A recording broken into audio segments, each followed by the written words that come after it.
Today's video is sponsored by XPPen. Stick around to see how you could win an XPPen tablet of your very own. So, you're picking a tablet for yourself and you've never done it before. There's a lot to think about when you're picking a tablet and... Actually, wait. Before I get started... Okay, that's better. Easier on the editing. There's a lot to think about when you're picking a tablet, and it can be kind of overwhelming to look at everything that a tablet has to offer, especially if it's your first time. Tech also changes like every 5 minutes, so I'd rather not give you a list of tablets and have it be obsolete within the next month. So in this video, I'll be taking you through some things to think about when you're choosing a tablet for yourself for the very first time. If you don't know where to start looking for tablets, we have a blog on the subject where we give actual tablet suggestions. Link in the description. First things first, what's your price range? What's your budget? What are you willing to pay? Your first tablet should be cheaper. It should be the cheapest tablet that you ever get, because when you're first trying out digital art, you don't know if you're gonna like it or not. Some people, despite the huge amount of people who work digitally nowadays, some people find that they don't actually like working digitally. Maybe you won't like working digitally, who knows? So if you get a super expensive tablet to start and then you find out that you don't like working digitally, then what? You've just shelled out like hundreds to thousands of dollars for a tablet that you're never going to use again. You could resell it, but you'll never resell it for the same amount that you got it for. So it's usually better to start off with something cheaper. Buy something used. Used tablets tend to be still in perfect working order. It's just that the artist that's selling it just has no need for it anymore. So it's usually better to buy it used because you can get it cheaper, and it also give you a good idea of what you like to work with. My very first tablet was the tablet that was given to me by my father. I have no idea what the company was. All I know is that that tablet was older than me, the driver no longer existed, and there was no pen pressure on it. And I had to use it on a laptop that like barely functioned. So your very first tablet doesn't have to be anything crazy, right? Because that tablet taught me that I love working digitally. I've never looked back. For your very first tablet, try not to break the bank with it. It's usually better if you get something cheaper, but figure out your price range. Figure out what you're willing to pay. Second off is what size would be best for you.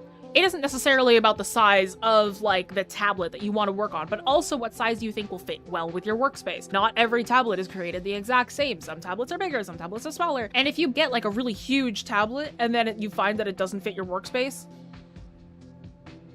what are you gonna do? Right? Larger does not always mean better. Some people find that they have more control when they work on a really tiny tablet. I have a friend who likes working on his really tiny tablet. I personally like slightly larger tablets, but it's to each their own. But you need to make sure that you know the difference between a tablet size and a workable area. When you have a workable area, that is the actual portion that you can draw on. Tablet size is not the exact same as your workable area. If you buy a tablet that has a 13-inch workable area, but is actually 16 inches large, that means there is an extra 3 inches that is not workable. You can't draw on that, you can't do anything with that. If you are measuring for your workspace, make sure that you are looking for the tablet size. If you are measuring for how big that you want the actual drawing area to be, then you need to look for your workable area. And if you find after you buy your first tablet and you realize like you bought like a really small one and you're like, okay, I think I want something larger, but nothing larger will fit on your workspace, it may be time, unfortunately, to upgrade your entire workspace. Like me. I need to upgrade my workspace. Third thing to think about is whether you're going to be traveling with it or not. Some tablets are too heavy to travel with or have too many cords or laptop or PC dependent. Sometimes you just can't travel with your tablet. I have a Cintiq. My Cintiq is not travelable. This is why I also have a Microsoft Surface, which I bring with me just in case if I want to draw on the go. So I don't have my Cintiq, but I do have a secondary tablet that I use for travel. You can also have Bluetooth tablets. Bluetooth tablets can connect to PCs or phones via Bluetooth. Sometimes that connection can be kind of dodgy though. It can be a little bit meh. People prefer wired tablets over Bluetooth tablets most of the time because those connections can be kind of finicky, but it's to each their own. Number 4, does it have a screen? Do you need a screen? It's good to try a screenless tablet first, especially if you're just getting into digital art. Some professional artists actually find that they prefer working without a screen or on a tiny tablet. It's all up to you. It's all up to what you prefer. You may find that you prefer working without a screen as well. I'm also a huge advocate for learning to work without a screen first. My very first tablet had no screen. My second tablet had no screen. If you find that you have to work with something without a screen and you've never worked without a screen before, what are you gonna do? It's usually better if you build up that hand-eye coordination before you move to something that has a screen on it. So I will always be a huge advocate for that. If you'd like to work on an iPad or a similar kind of like a Surface-like device, remember that proper tablet pens tend to be separate and then they tend to cost a lot. Usually artists like to buy like grips or other accessories to make the Apple Pencil feel a little bit nicer. And speaking of screens, XPPen will be giving away a 2nd-gen Artist 12 tablet, a compact screen tablet for beginners and seasoned artists alike, compatible with Apple, PC, and even iOS and Android devices, the Artist 12 boasts a sleek 13-inch across with 11-inch workable area and a 1920 by 1080 resolution. If you'd like to win an Artist 12 of your own, be sure to subscribe to XPPen's channel and our channel and leave a comment down below with what you'd draw first with the tablet if you got it. Thank you again to XPPen for the sponsorship. Now back to the video. Number 5. Does it have buttons?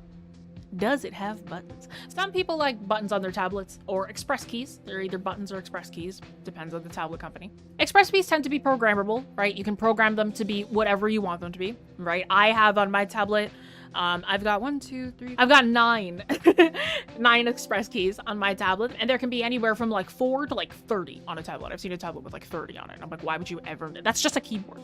That's just a keyboard. Why would you need 30 extra ExpressKeys on your tablet?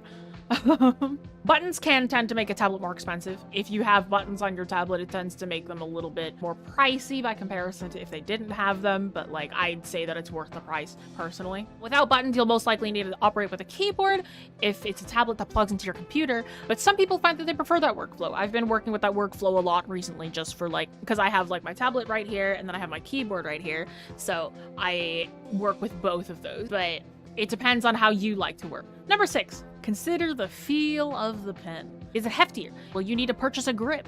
Is there an eraser back? Are there extra pen nibs? My tablet pen, she's actually dying. I need a new tablet. My tablet pen is nice and hefty. It's very, very thick and heavy. There's a really nice rubbery grip right here on the tablet pen. There's a back eraser. There's a nib. Where are my extra tablet nibs? And then there's also like, it came with a case. In this case, there's like extra pen nibs. So it depends on what you want for your pen, right? So a lot of people prefer a grip. For an Apple Pencil, there's no grip. Oh, actually. Because I also have a Surface, I've also got a Surface pen. The Surface pen, by comparison to like the Wacom, you can see the difference. The Surface pen is actually heavier than the Wacom pen is, but the Surface pen, I actually want to purchase a grip for it. Some pens also require batteries. Not all pens are just activated by working with the tablet. My Surface pen needs a battery, it needs a AAA.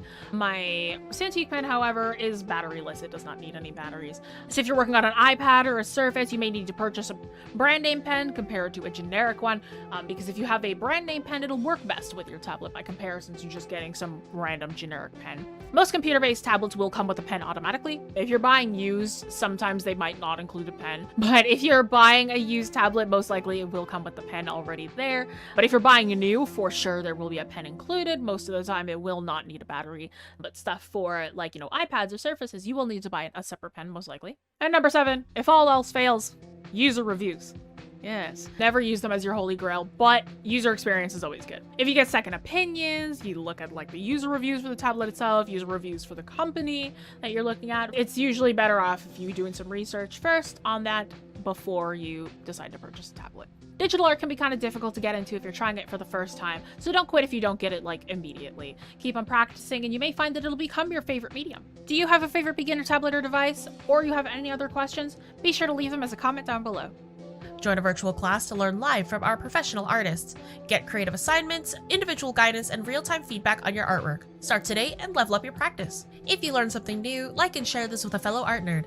If you love receiving quality and free arts education, subscribe. Here's a couple other videos you can check out next.